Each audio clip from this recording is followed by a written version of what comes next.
योगयोगयोगेश्वराय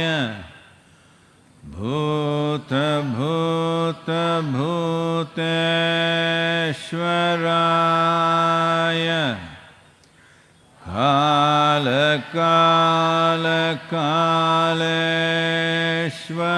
कालकालकालेश्वराय शिव शिव सर्वेश्वराय शम्भो शम्भो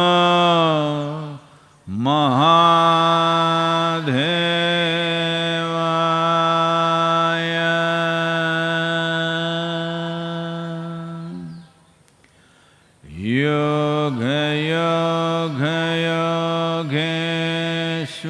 योगयोगयोगेश्वराय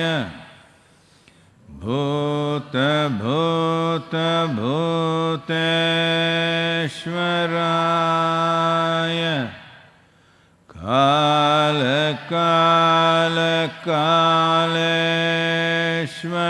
कालकालकालेश्वराय शिव शिव सर्वेश्वराय शम्भो शम्भो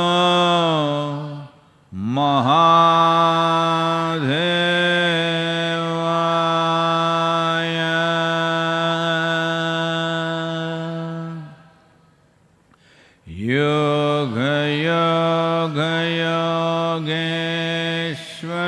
योगयोगयोगेश्वराय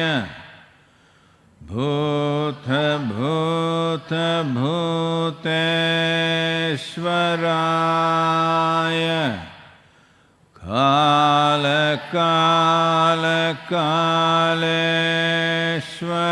कालकालकालेश्वराय शिव शिव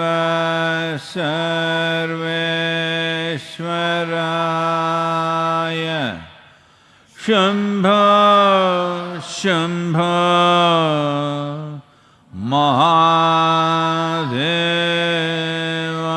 महादेवाय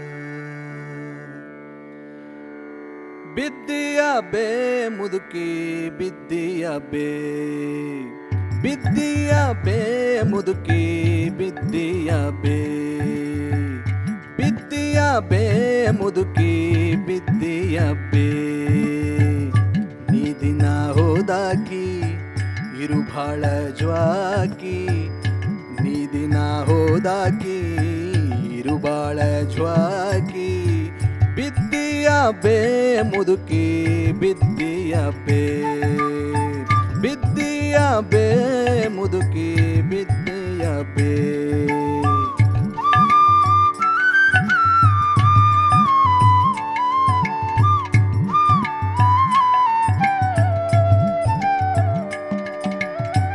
ಸದ್ಯಕ್ಕಿದು ಹುಲಗುರ ಸಂತಿ ಗದ್ದಲದೊಳಗ್ಯಾಕ ನಿಂತಿ ಸದ್ಯಕ್ಕಿದು ಹುಲಗುರ ಸಂತಿ ಗದ್ದಲದೊಳಗ್ಯಾಕ ನಿಂತಿ ಬಿದ್ದು ಇಲ್ಲೇ ಒದ್ದಾಡಿದರ ಎದ್ದು ಹ್ಯಾಂಗ ಹಿಂದಕ ಬರತಿ ಬಿದ್ದು ಇಲ್ಲೇ ಒದ್ದಾಡಿದರ ಎದ್ದು ಹ್ಯಾಂಗ ಹಿಂದಕ ಬರತಿ ಬುದ್ಧಿಗೇಡಿ ಮುದುಕಿ ನೀನು ಬಿದ್ದಿಯ ಬೇ ಬಿದ್ದಿಯ ಬೇ ಮುದುಕಿ ಬಿದ್ದಿಯ ಬೇ ಬಿದ್ದಿಯ ಬೇ ಮುದುಕಿ ಬಿದ್ದಿಯ ಬೇ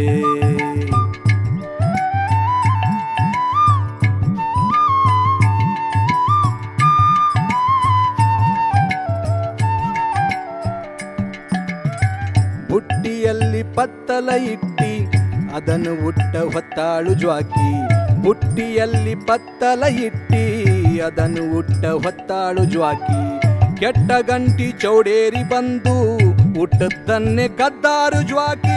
ಕೆಟ್ಟ ಗಂಟಿ ಚೌಡೇರಿ ಬಂದು ಹುಟ್ಟದ್ದನ್ನೇ ಕದ್ದಾರು ಜ್ವಾಕಿ.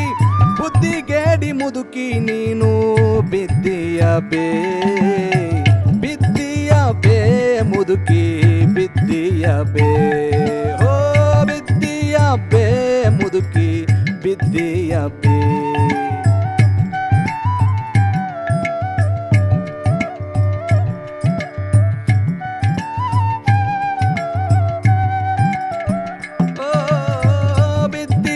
ಬೇ ಮುದುಕಿ ಬಿದ್ದೀಯ ಬೇ, ಬಿದ್ದೀಯ ಬೇ ಮುದುಕಿ ಬಿದ್ದೀಯ ಬೇ.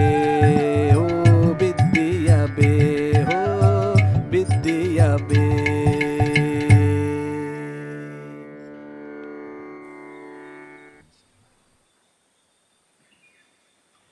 Namaskaram. Namaskaram to everyone. सभी को नमस्कारम.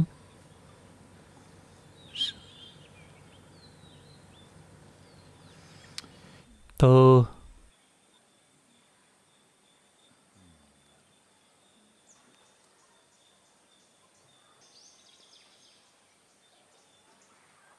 अगर आप एक वायरस होते तो काफ़ी सारी अच्छी खबरें होती. चूंकि आप एक इंसान हैं इसलिए काफ़ी सारी बुरी खबरें हैं.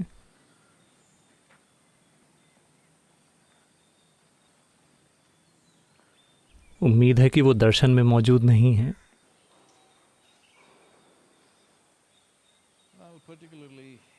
तो खासकर अमेरिका बड़ी चिंता का विषय दिख रहा है. वहाँ मृतकों की घोषित संख्या 37,000 को पार कर गई है.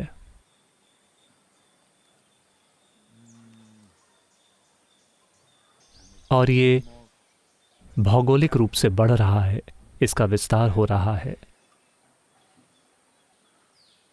और दुर्भाग्य से बहुत सारे ऐसे लोग जो अपने घरों में अकेले रहते थे मरे हुए पाए जा रहे हैं, बिल्कुल अकेले.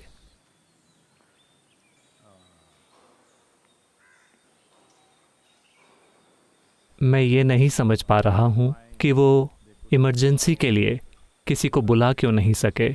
जो कुछ भी, लेकिन सैकड़ों शव घरों में पाए जा रहे हैं अकेले. तो शायद ये ऐसे लोग हैं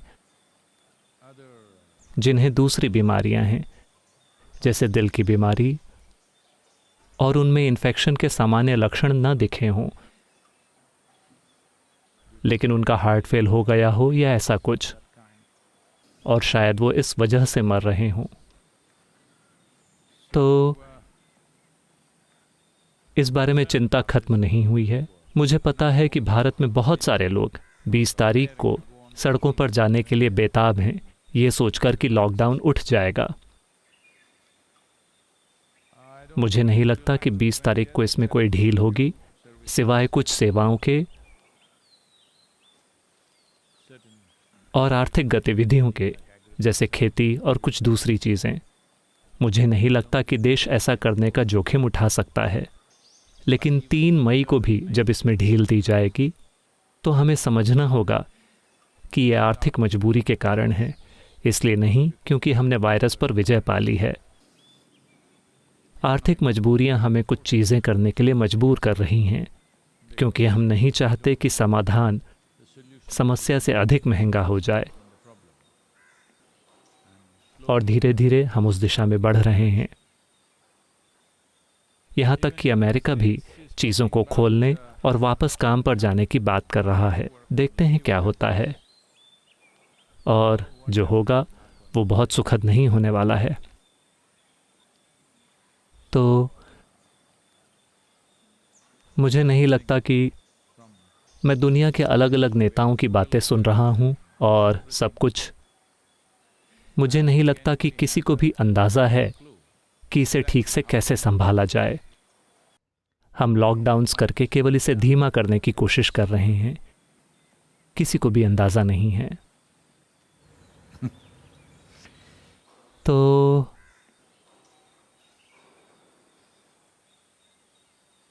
ये एक ऐसा युद्ध है जिसमें गोलियां नहीं चलती। ये पूरी मानवता के लिए एक बड़ा सबक है, क्योंकि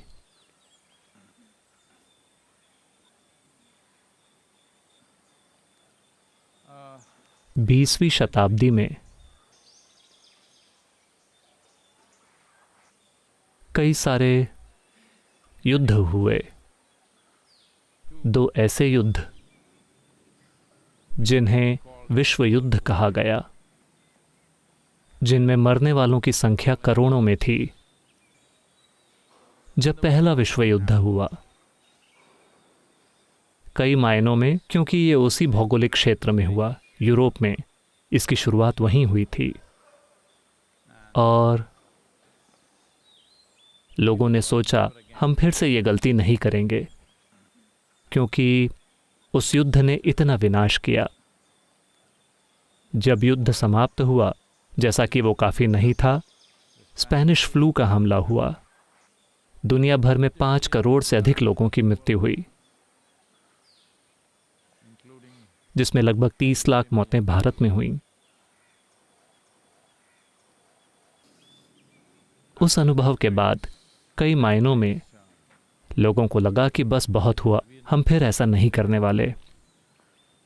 लेकिन उसी पीढ़ी के जीवन के भीतर, अगली पीढ़ी भी नहीं, उसी पीढ़ी के जीवन काल के भीतर हमने दूसरा युद्ध छेड़ दिया, दूसरा विश्व युद्ध, जो अगर आप पीछे मुड़कर पहले विश्व युद्ध को देखते हैं कि वो तब किस तरह के हथियारों का उपयोग कर रहे थे और दूसरे विश्व युद्ध तक किस तरह की तरक्की हुई, अगर आप उस पर गौर करें तो जाहिर है कि पहले विश्व युद्ध के बाद हर कोई दूसरे विश्व युद्ध की तैयारी कर रहा था, क्योंकि इतना ज़्यादा विकास हो गया था उन हथियारों में जिनका इस्तेमाल किया गया।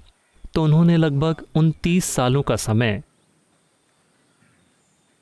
मुख्य रूप से हथियारों को बेहतर करने पर लगाया, ताकि वो कहीं ज़्यादा बड़ी तबाही कर सकें, जो उन्होंने की। दूसरे विश्व युद्ध के बाद स्थापना की गई कुछ वैश्विक संस्थाओं की, ये देखने के लिए कि युद्ध ना हो। लेकिन कुछ आंकड़े कहते हैं, ये आंकड़े सन 2000 के हैं, मुझे लगता है कि ये अभी भी सच है, क्योंकि सन 2000 के बाद भी कई युद्ध हो चुके हैं। सन 1945 से जब विश्व युद्ध खत्म हुआ, मानवता पर 2 बड़े धब्बों के साथ 2 परमाणु बम गिराए गए, और लोगों को पता भी नहीं था कि ये क्या बला है। तब से सन 2000 तक के आंकड़े कहते हैं कि एक दिन भी नहीं, इस पृथ्वी पर एक दिन भी ऐसा नहीं बीता जिसमें किसी तरह का युद्ध या लड़ाई न हुई हो। उन सारे 66 सालों में, माफ़ कीजिए 56 सालों में लड़ाइयाँ होती रही हैं, और सन 2000 के बाद आप सभी ने देखा है कि कितने देशों को तहस नहस किया गया है। तो अभी हम युद्ध कर रहे हैं, क्योंकि अभी जो हो रहा है निश्चित रूप से उससे युद्ध स्तर पर निपटना होगा। लेकिन विनम्र लोगों की सेना, डॉक्टर और नर्सें ये युद्ध लड़ रहे हैं, लेकिन कई सारे लोगों ने ये पक्का करने का मन बना रखा है कि इस युद्ध में ज़्यादा से ज़्यादा नुकसान हो। दुर्भाग्य से लोग अमेरिका में विरोध प्रदर्शन कर रहे हैं लॉकडाउन के बारे में। दूसरे देशों में भी छोटे छोटे विरोध प्रदर्शन हुए हैं। भारत में कुछ लोग जानबूझकर इसे फैलाना चाहते हैं। वे सब्जियों पर थूक रहे हैं और उन्हें बेच रहे हैं, इन्फेक्टेड लोग। ये वाकई दुर्भाग्यपूर्ण है कि ये मानवता की मानसिकता रही है किसी न किसी कारण से। तो कहीं ना कहीं हमारे अंदर तबाही के प्रति एक घातक आकर्षण है। हम तबाही चाहते हैं। हमें लगता है कि ये केवल दूसरों के साथ होगा, लेकिन ये ऐसे नहीं होता। जब ये दूसरों के साथ होता है तो ये हमारे साथ भी होगा। लेकिन इतना ज़्यादा भेदभाव, इतनी ज़्यादा नफरत, इतनी ज़्यादा नाराज़गी कि आप किसी और के जीवन को नुकसान पहुंचाना चाहते हैं, दुर्भाग्य से ये इंसानों के दिल में काफ़ी गहराई में बैठ गई है। जाति, धर्म, राष्ट्रीयता, विचारधाराओं के आधार पर इन चीज़ों ने पिछले कुछ 100 सालों में इतनी ज़्यादा तबाही की है कि ये अविश्वसनीय है। हम जितनी पीड़ा एक दूसरे के ऊपर लादते हैं, जाति के नाम पर, धर्म के नाम पर, देश के नाम पर और राष्ट्रीय हितों के नाम पर, और बेशक विचारधाराओं के नाम पर, वो वाकई ये बिल्कुल साफ है। जैसे ही आप इनमें से किसी भी एक चीज़ के साथ एक मजबूत पहचान बना लेते हैं, चाहे वो आपकी जाति हो या खास तौर पर आपका धर्म, क्योंकि यहाँ आपको भयानक चीज़ें करने के लिए भगवान की स्वीकृति मिल जाती है। राष्ट्रीयता भी, क्योंकि ये दुनिया को मैनेज करने का एक तरीका है, क्योंकि हमारे पास पूरी पृथ्वी को मैनेज करने के लिए कोई व्यवस्था नहीं है। हमें देशों को मैनेज करना होगा, लोगों को हम सिर्फ इसी एक तरीके से मैनेज कर सकते हैं। और आप अपने सिर में जो बेवकूफ़ी भरी विचारधाराएं बनाते हैं, वो जीवन से भी ज़्यादा पवित्र बन जाती हैं। तो अगर मानवता को किसी न किसी तरह, अगर पूरी तरह से मुक्त नहीं तो कम से कम इन बेकार की चीज़ों से ठीक ठाक स्तर तक आज़ाद होना है, तो भीतर की ओर मुड़ना होगा और भौतिक सीमाओं से परे जीवन का अनुभव करना होगा, जिसका वर्णन आध्यात्मिक प्रक्रिया के रूप में किया गया है। मूल रूप से वो ये है कि आपकी पहचान भौतिक सीमाओं तक सीमित नहीं है, या तो शरीर की सीमाएं, या समुदाय की, या नस्ल की, या जाति की, या राष्ट्रीयता की, या विचारधारा की। आध्यात्मिक प्रक्रिया बस यही है कि आपकी सीमा किसी भौतिक इकाई से सीमित नहीं है। अगर ऐसा बड़े पैमाने पर नहीं होता तो जैसे जैसे हम ज़्यादा से ज़्यादा सक्षम होते जाते हैं, जैसे जैसे हमारा विज्ञान तरक्की करता है, हमारी तबाहियाँ और भी ज़्यादा नीचतापूर्ण, और भी ज़्यादा जटिल और भी ज़्यादा डरावनी होती जाएंगी। तो इंसानी क्षमता अभी एक बहुत बड़ी समस्या बन गई है, क्योंकि लोगों ने छोटी छोटी चीज़ों से पहचान जोड़ रखी है। लोगों की एक पीढ़ी के रूप में अगर आप प्रयास नहीं करते लोगों को उनकी सीमित पहचान से परे ले जाने का, उन 4-5 चीज़ों से पहचान जो मैंने, ये 4-5 चीज़ें अगर आप मुझसे पूछें, मुझे पता है कि इसके लिए लोग मुझ पर हमला करेंगे। ये 4-5 चीज़ें जिनका मैंने जिक्र किया था, जाति, धर्म, विचारधारा, इन शब्दों को हमारी भाषाओं में गंदे शब्दों की सूची में शामिल कर लेना चाहिए, क्योंकि ये सबसे बुरी किस्म की गंदगी है जो मानवता के साथ हुई है। मेरी त्वचा का रंग, मैं जिस बकवास पर विश्वास करता हूँ, और मैं अपने सिर में कोई चीज़ गढ़ लेता हूँ और उसे पवित्र बना देता हूँ। इन चीज़ों ने इंसानों से ऐसे काम करवाए हैं जिन पर कोई भी इंसान गर्व नहीं कर सकता है, लेकिन उनको इस पर गर्व है क्योंकि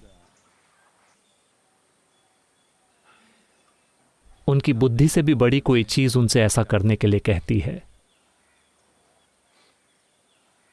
और उन्हें आवाज़ें सुनाई दे रही हैं कहीं और से। तो इस तरह के समय में इस पृथ्वी का हर एक समझदार इंसान, अगर हम अभी खड़े होकर कुछ करते नहीं हैं, तो इससे साफ जाहिर होता है कि मानव जाति के भविष्य और खुशहाली में हमारी कोई रुचि नहीं है। इसका यही मतलब है। यह सवाल गायत्री ने पूछा है। नमस्कारम सद्गुरु। मेरी समझ में भगवान पूरी सृष्टि के रचयिता हैं और उन्हें स्वयंभू कहा जाता है। जब आप भगवान बनाने के विज्ञान के बारे में बात करते हैं तो मैं कंफ्यूज हो जाती हूँ। सृष्टि का एक अंश सृष्टि के रचयिता की रचना कैसे कर सकता है?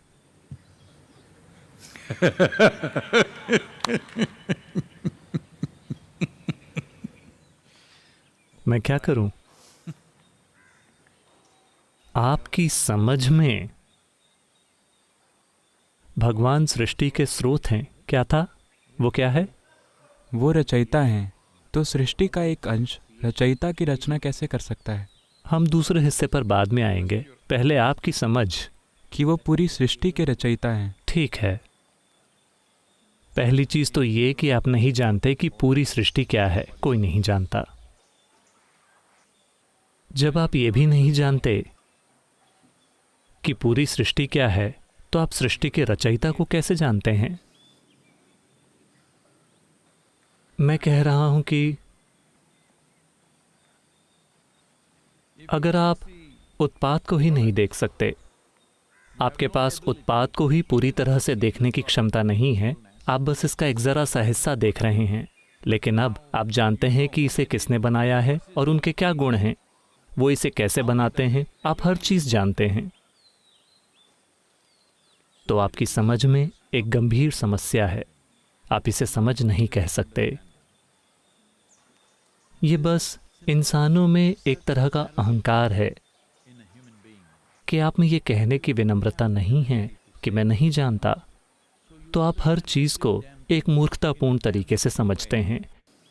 और अगर आप अपने आसपास 1000 उसी मूर्खतापूर्ण विश्वास वाले लोग इकट्ठा कर लेते हैं, तो आप एक शक्तिशाली ताकत बन जाते हैं और आपका भगवान के साथ रिश्ता हो जाता है। क्योंकि जब सारे मूर्ख एक ही चीज़ कहते हैं, तो मूर्खों के बीच वही चीज़ सच बन जाती है।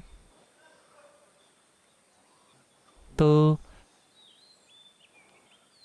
आप नहीं जानते कि ये सृष्टि कहाँ शुरू होती है, कहाँ खत्म होती है, लेकिन आप जानते हैं कि इसे किसने बनाया है और कैसे।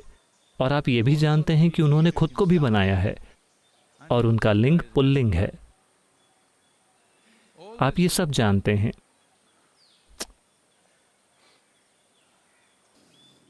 लेकिन आप खुद के बारे में कोई भी चीज़ नहीं जानते। तो 2 मिनट पहले मैं ठीक यही बात कह रहा था। आप एक गंभीर समस्या हैं। आप सोच सकते हैं कि आप एक पवित्र धार्मिक इंसान हैं, लेकिन आप मानवता के लिए एक गंभीर समस्या हैं। आप इस धरती पर हर तरह के जीवन के लिए गंभीर समस्या हैं। आपको ये समझना होगा, क्योंकि आप चीज़ें गढ़ लेते हैं और चूंकि आपका खुद का दिमाग ही इसे स्वीकार नहीं कर सकता, आप इस पर सत्ता का ठप्पा लगा देते हैं, क्योंकि आपने इसे ऊपर से सुना है। अगर आप चिड़ियों को सुनते हैं तो मैं समझ सकता हूं। अगर आप उन्हें नहीं सुनते तो वे आपके चेहरे पर कुछ गिरा देंगी। कम से कम तब आपको समझ आ जाएगा कि ऊपर एक चिड़िया है। लेकिन आप ये सारी बकवास गढ़ रहे हैं, क्योंकि अपने जीवन में आपके पास विनम्रता या ईमानदारी की बुनियादी भावना ही नहीं है। इसीलिए आप ये सारी बकवास गढ़ रहे हैं। असली बात यह है कि आप इस सृष्टि का आकार, रूप, साइज कुछ भी नहीं जानते। यही आपके अस्तित्व की प्रकृति है। तो आपकी समझ जब ये चली जाती है, क्योंकि ये समझ नहीं है। अगर आपको साफ साफ बोध हो गया होता कि ये ऐसा है, तो आप मुझसे सवाल नहीं पूछते। आपको या तो आत्मज्ञानी होना होगा या आपको कट्टरपंथी होना होगा। ये दोनों लोग सवाल नहीं पूछते, क्योंकि उन्हें पता है। एक को पता है, दूसरे ने लोगों को इकट्ठा कर लिया है। तो कट्टरपंथी पूरी तरह से विश्वास करते हैं कि यही सच है, क्योंकि उन्होंने लोगों को इकट्ठा कर लिया है और वे अपने ही लोगों के बीच रहते हैं। अगर आप 3 सवाल पूछें तो आपके स्वर्ग ढेर हो जाएंगे, आपके धर्म ग्रंथ ढेर हो जाएंगे, हर चीज़ जिसमें आप विश्वास करते हैं वो ढेर हो जाएगी।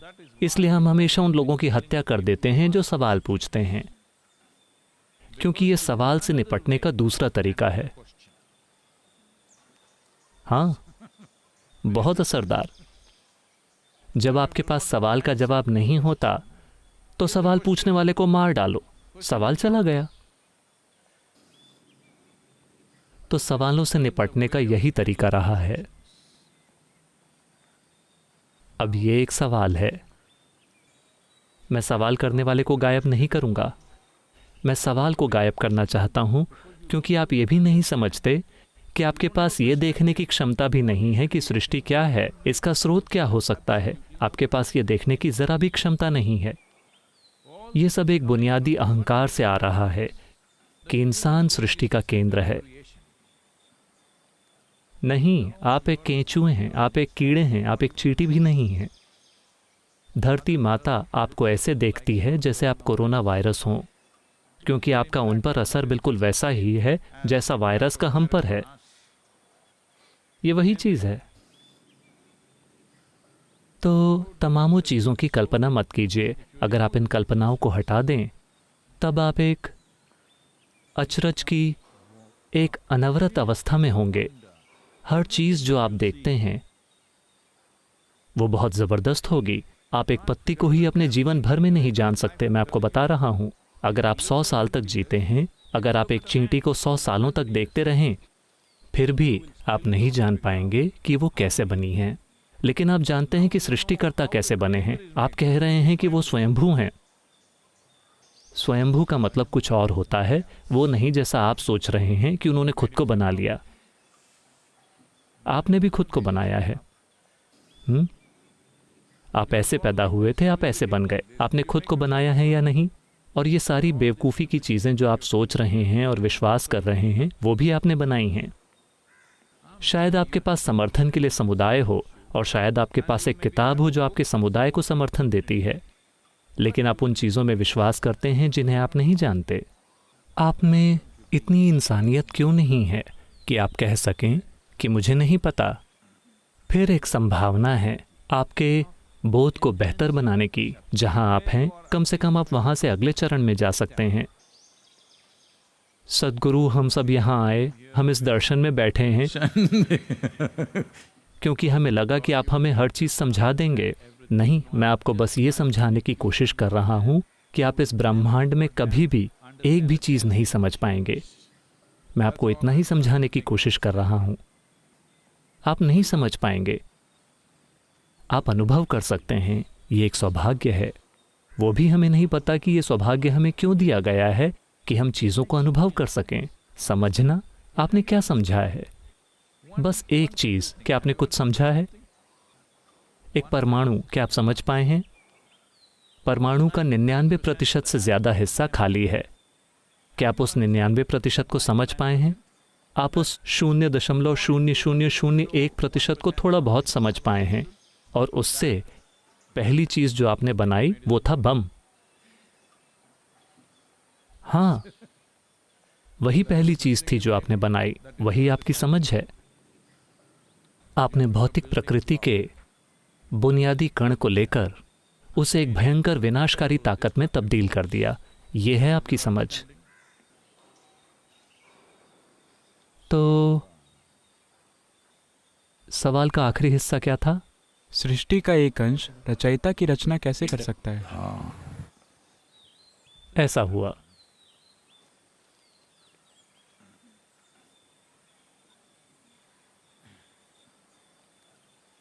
उनका बेटा अमेरिकन यूनिवर्सिटी में था। अमेरिकन यूनिवर्सिटी यानी अगर किसी के भी बच्चे अमेरिकन यूनिवर्सिटी में जाते हैं तो माता पिता बड़ी चिंता के साथ उम्मीद करते रहेंगे कि वो इन 4 सालों में बिना नशेड़ी बने, बिना रास्ता खोए, बिना मरे वापस आ जाएंगे। कुछ भी।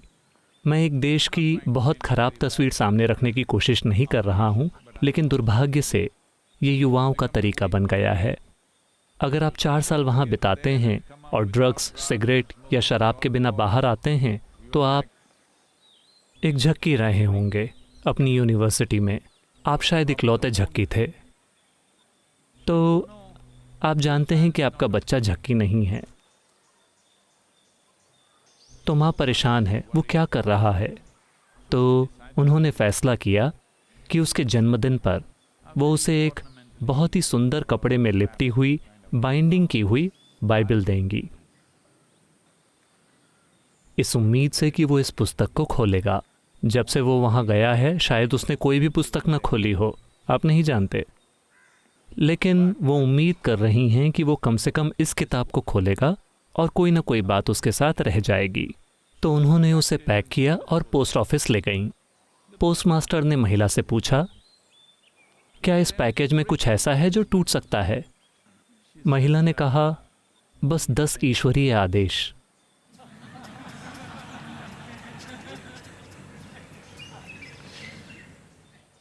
तो उन्हें चिंता है कि शायद उनका बेटा उन सभी को तोड़ दे। अगर वो 50% तोड़ता है, उनमें से 5 या 6 और कम से कम 4 को तोड़े बिना वापस आता है, तो वो सोच रही हैं कि ये सफलता है। लेकिन उन्हें चिंता है कि वो शायद 10 को तोड़ कर आए या शायद ना आए। दुनिया में सभी माता पिता आज इससे गुजर रहे हैं, सिर्फ अमेरिका में ही नहीं, हर जगह। वहाँ पर ये अधिक है क्योंकि ज़्यादातर ट्रेंड्स वहीं शुरू होते हैं और धीरे धीरे ये हर जगह दुनिया का हिस्सा बन रहा है, जिसमें भारतीय शहर भी शामिल हैं, वो भी वैसे ही बनते जा रहे हैं। तो क्या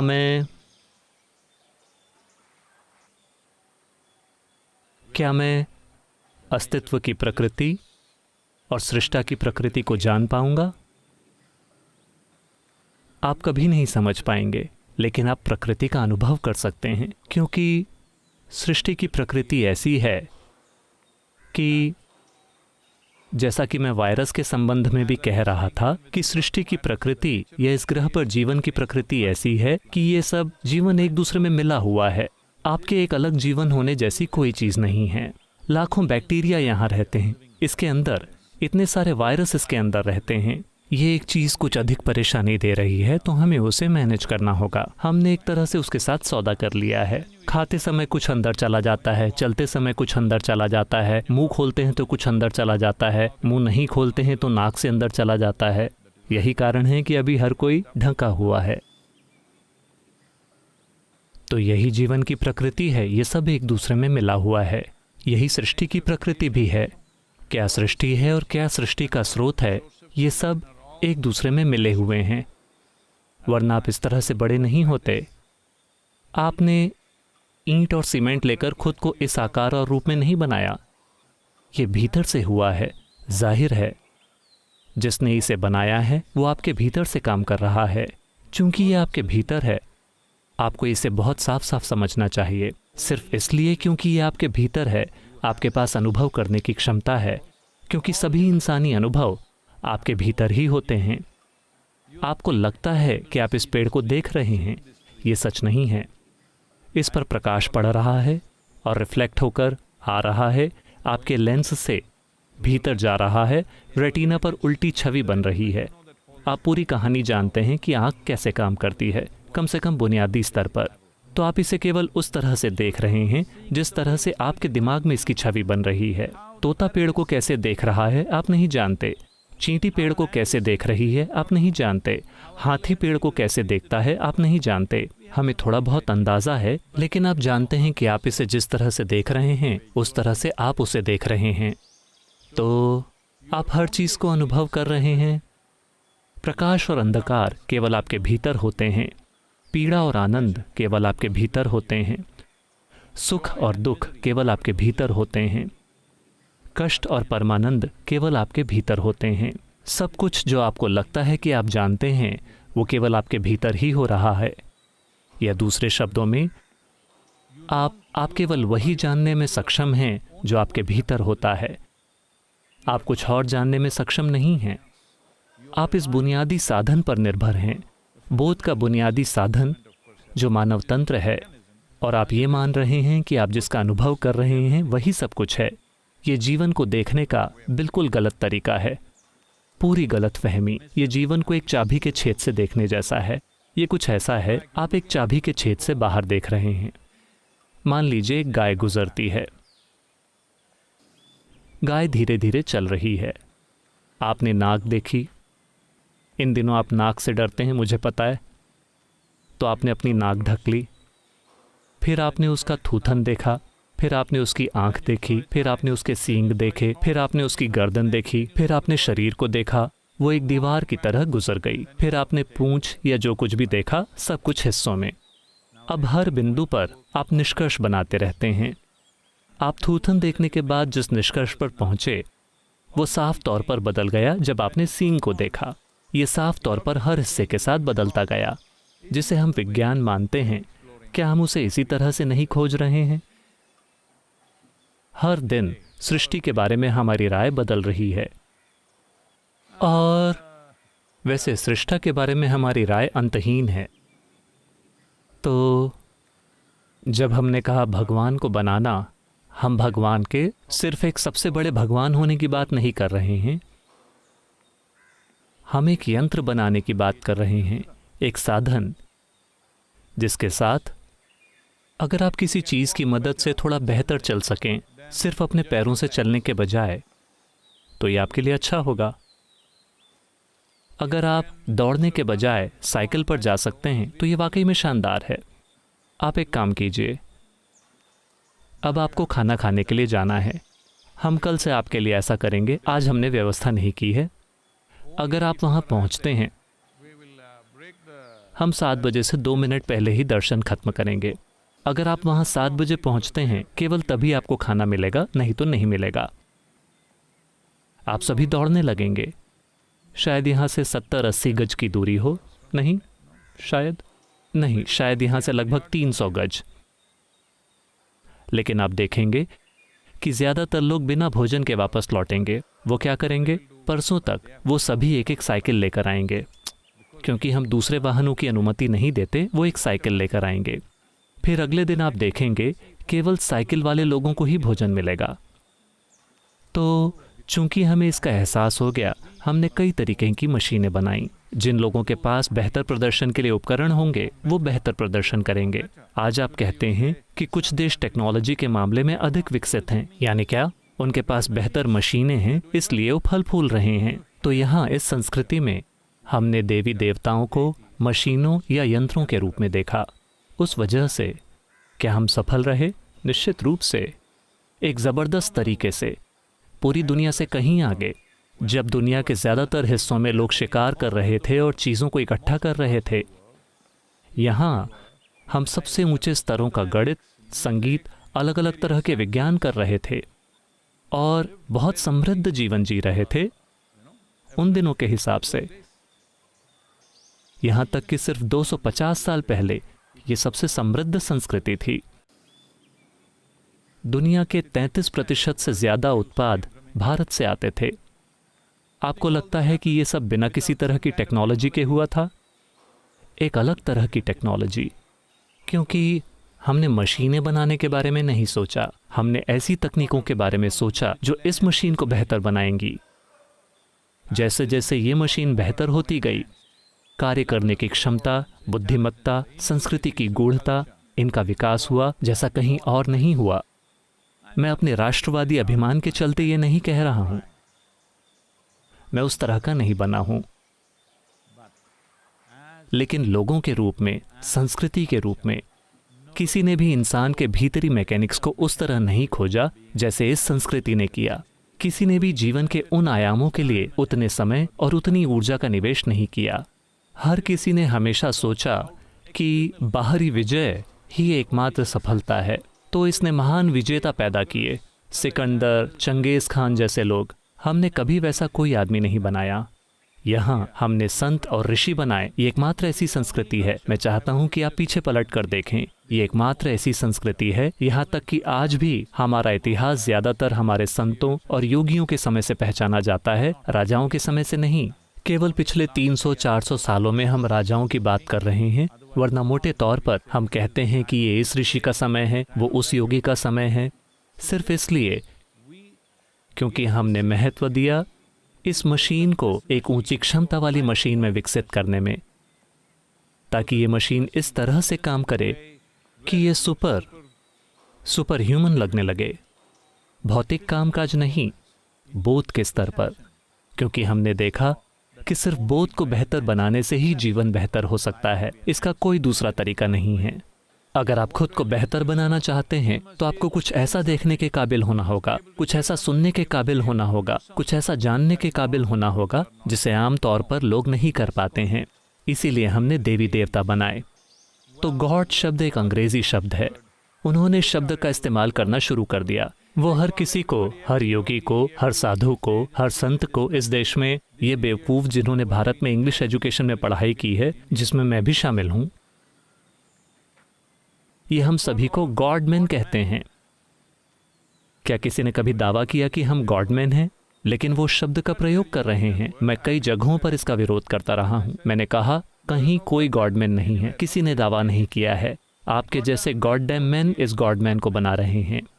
कभी किसी ने दावा नहीं किया कि वो गॉडमैन है, क्योंकि आपने इन सारे बाहर से आए विचारों को उठा लिया है और यहाँ सब कुछ बिगाड़ने की कोशिश कर रहे हैं। आपको ये समझना होगा कि इस संस्कृति में जिस भी व्यक्ति ने अपने बोध को उन्नत कर लिया है उसका बहुत मान होता है, क्योंकि हमने सोचा कि सिर्फ इसी मशीन का सबसे ज़्यादा महत्व है, क्योंकि ये पृथ्वी पर सबसे महत्वपूर्ण मशीन है, पृथ्वी पर सबसे परिष्कृत मशीन है।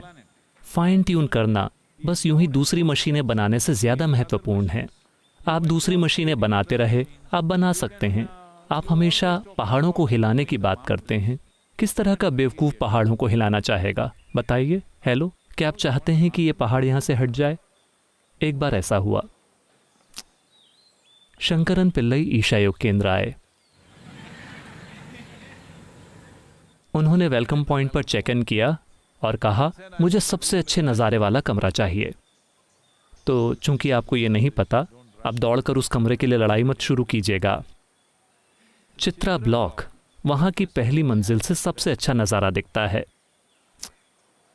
बेशक अब शिवपादम आ गया है, वो अलग बात है, वरना चित्रा ब्लॉक की पहली मंजिल से हमेशा सबसे अच्छा नज़ारा दिखता है आश्रम के इस हिस्से में। तो उन्होंने चित्रा ब्लॉक की पहली मंजिल में कमरा दे दिया। अगले दिन उन्होंने वेलकम पॉइंट में आकर चिल्लाना शुरू कर दिया, मैंने अच्छे नज़ारे वाला कमरा मांगा था, मेरे कमरे से कोई नज़ारा नहीं दिखता। उन्होंने कहा सर, हमने आपको चित्रा ब्लॉक की पहली मंजिल में कमरा दिया है ना, वहां से सबसे अच्छा नज़ारा दिखता है। कहाँ है नज़ारा? ये पहाड़ बीच में आ रहे हैं। तो अभी आप खुद को धोखा दे रहे हैं, क्योंकि आपने अपनी बुद्धि को ठीक से संभालने का कोई प्रयास नहीं किया है। आपकी बुद्धि ही अभी एकमात्र समस्या है, यह आपके खिलाफ हो गई है। आप खुद को धोखा दे रहे हैं। अब धोखा देना क्या है? ये कई तरीकों से होता है, ऐसे तरीकों से जिसकी आप कल्पना भी नहीं कर सकते। एक बार ऐसा हुआ, एक सुंदर जवान महिला एक बार एक पति पत्नी के तलाक के कोर्ट के केस में फंस गई। वो उसमें उलझ गई। तो केस की सुनवाई के दौरान दूसरे वकील ने, जो दूसरे पक्ष से था, पत्नी के पक्ष से, उसने इस लड़की से पूछा, क्या ये सच है कि तुम इस आदमी का हाथ पकड़कर इस होटल के अंदर गईं और तुम अगले दिन सुबह ही बाहर निकली? क्या ये सच है? लड़की ने कहा, लेकिन मुझे धोखा दिया गया। तो वकील ने पूछा, तुम्हें धोखा कैसे दिया गया? देखिए, जब हमने चेक इन किया तो इन्होंने क्लर्क से कहा कि मैं इनकी पत्नी हूं। मैं धोखा खा गई। आपको समझ नहीं आया? कोई बात नहीं, आपको ऐसी बातें समझ नहीं आती, मतलब आप धोखेबाजी से मुक्त हैं। बहुत बढ़िया।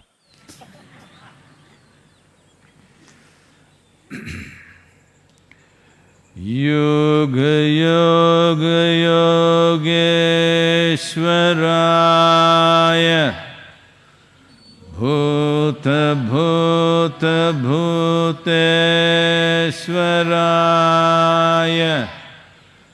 काल काल कालेश्वराय शिव शिव सर्वेश्वराय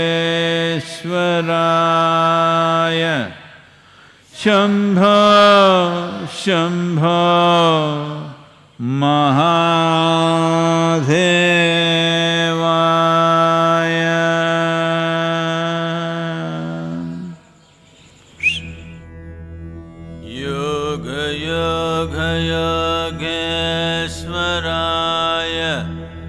भूत भूत भूतेश्वराय काल काल कालेश्वराय शिव शिव सर्वेश्वराय शम्भो शम्भो महादेवाय योग योग योगेश्वराय भूत भूत भूतेश्वराय काल काल कालेश्वराय शिव शिव सर्वेश्वराय शम्भो शम्भो महादेवाय योग योग योगेश्वराय भूत भूत भूतेश्वराय काल काल कालेश्वराय शिव शिव सर्वेश्वराय शम्भो शम्भो